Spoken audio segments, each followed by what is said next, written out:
Do you struggle with managing your money or wonder how to start investing? Today, we'll cover the basics of personal finance and how you can take control of your financial future, no matter where you are starting from. Let's start with the basics: budgeting.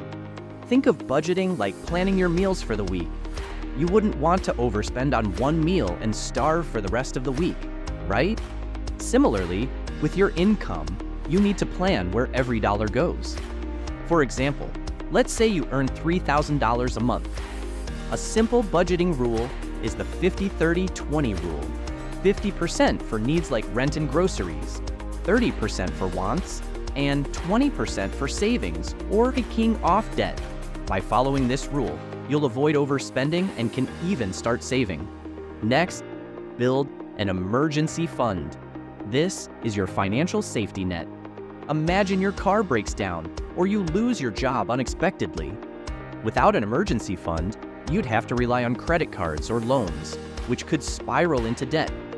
Start by saving at least 3 months of your living expenses. For example, if your monthly expenses are $2,000, aim for $6,000. This fund will give you peace of mind, knowing you're prepared for the unexpected. Once you have your emergency fund, it's time to start investing. One of the biggest mistakes beginners make is thinking they don't have enough money to invest. The truth is, even small amounts grow over time, thanks to the magic of compound interest.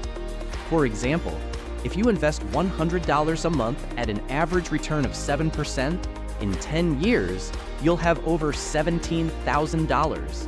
The earlier you start, the more your money can grow. Before you get too deep into investing, you'll want to pay off high-interest debt, like credit cards. High interest rates can trap you in a cycle of debt. Let's say you have a $5,000 credit card balance with an 18% interest rate.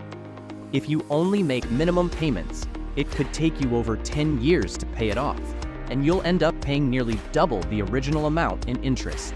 So, prioritize paying down those high-interest debts before focusing on investing. One of the best tips for personal finance is to automate everything. Set up automatic transfers to your savings account and investment accounts. That way, you don't even have to think about it, and your savings will grow in the background. For example, you could set up a direct deposit that automatically transfers $200 into your savings account every payday. It's the easiest way to ensure you're saving and investing regularly.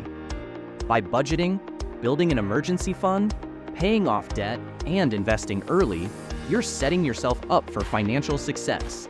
Remember, personal finance isn't about how much you make, but how well you manage it. Start with small steps, and your future self will thank you. If you found this video helpful, make sure to hit the like button and subscribe for more tips on managing your money and growing your wealth. And leave a comment below. What's your first step to financial freedom?